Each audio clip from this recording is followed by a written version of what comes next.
Hi, I'm Stephanie Dreyer, founder of stephaniedreyer.com and a plant-based meal planning expert. Over at stephaniedreyer.com, I help busy families bring more ease and joy to their meal prep and meal times, making the dining table experience a little bit less stressful and more enjoyable. I have three kids, and we are a very mixed bunch of eaters. I'm vegan, my oldest is vegetarian, and then I have three omnivores. So I know what it's like to have a mixed bunch of people to try and please and try to only have to make one meal and not have to be a short order cook. So I'm taking all that experience and hoping to share with you to bring some more ease to your meal preps and meal times. And today I want to talk to you about a family favorites list. And you might be wondering what this is. This is one of my tools that I use every week. I create a meal plan every week. Hi, Gail from Ireland. Good morning or good evening. I don't know what the time difference is over there. So exciting, Ireland. Let's see. What was I going to say? Oh, okay. So every week I sit down to meal plan. I usually do it on Thursdays. And so I shop on Friday or Saturday and then do my batch cooking on Sunday. And I have about 4 or 5 things that I do every week when I sit down to meal plan. I have a few tools I sit down with. One is my calendar and my family schedule for the week. The other is my meal planning template, my blank meal plan that I'm going to fill in.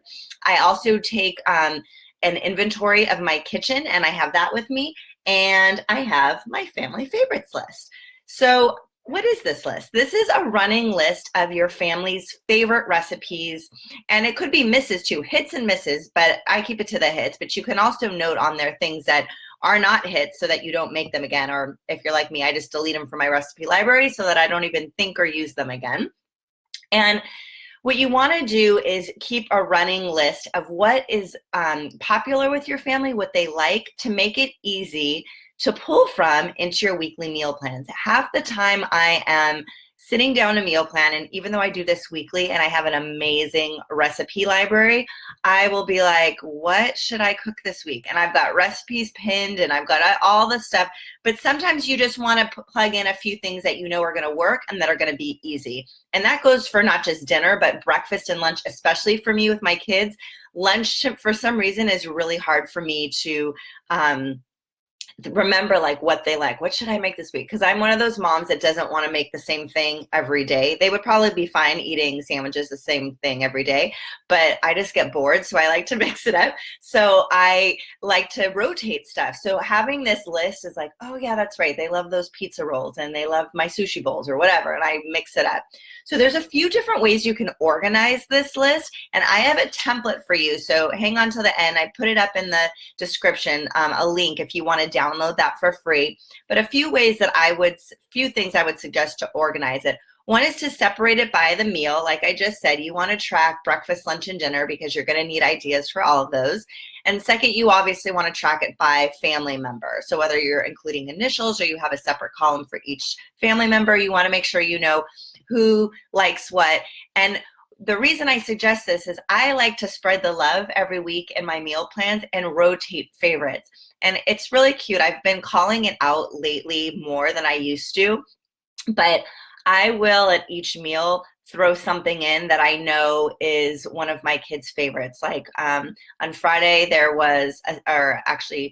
Friday was a salad. There's my youngest loves rainbow chard. Go figure, he won't eat many other vegetables, but he loves rainbow chard. There's actually a story about that. He grew rainbow chard at school in their garden, and then they sampled it. And that's like the best way to get kids to eat their food, to try new foods, is to have them be a part of like the growing process, the gardening process. So if your school has a community garden, I say use that to work in new vegetables and things. So anyways, he tried this like, I want to say going on 2 or 3 years now, and it's still his favorite. So we had a chard salad for dinner, and I made sure to say, yep, that's for you, Jake. I know you like this chard.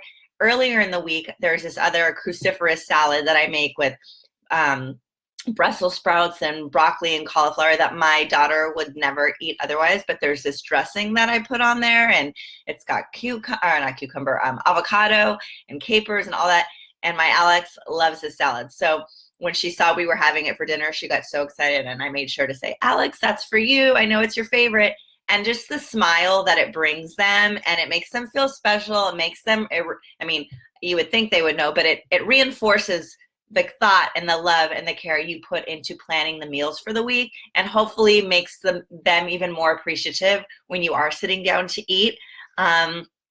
I don't know. That's something I've been doing lately, and I've seen it. It's made me feel really good because I see how happy they get. So anyways, that's why you want to separate your list out by family member and spread the love each week, and try to mix in different something for everybody, right? You want to give everybody a little shout out.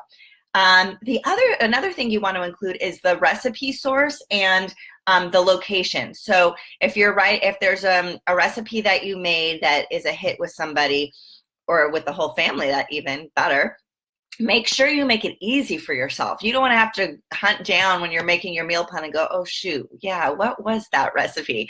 So write it down in the moment so that it's easy to reference later on. You don't have to think about it. That's the whole point of all these tools, is to make it a no-brainer. So you don't have to think, that it's just written down for you and you just follow what's on the paper. And then the last thing you want to include is a space for adding notes. So that way, like, maybe they loved the pasta, but they thought there was too much capers in it. You can make a note. This was a hit. They loved it, but add less capers next time. Or my kids, I'm sure yours are too, are really great about giving you suggestions about how you can make things better. So I will often get notes or comments from like, oh yeah, Mom, this was really good, but you should add this next time, or it was too lemony, Mom. I loved it, but a little less lemon next time, or a little less garlic, or a little more garlic, whatever it is. So I'll make notes like that on my list so that it jogs my memory, because I do not remember anything unless I write it down. With each baby, I joke that I lost a few more brain cells because my memory just gets worse and worse. So if I don't write it down, it doesn't happen. So this is kind of a sample. This is the template that I created for you guys, and you can download it free. It's got the recipe and the source. Let's see, where am I putting the recipe and the source? You can any notes like I was talking about, and then I have a space for initials to note for who likes what. So that is my template. That is a little bit about family favorites. Let me see if there were anything else. So I just pinned this up, you guys. I just put this up in my kitchen where I have my meal plan, and I just, as something's a hit or a miss, I just write it down. It doesn't have to be fancy. It doesn't have to be time consuming. Again, it's just another tool to make your meal planning sessions when you sit down very easy.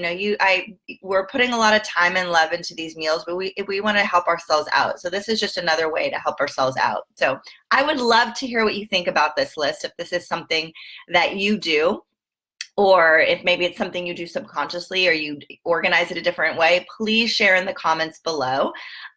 Special shout out to top fan Gail out there in Ireland. I'm so excited you tuned in. I hope you're having a beautiful, it must be later there. I know I should be able to do the math by now, but it's later there. So I hope you've had a beautiful day.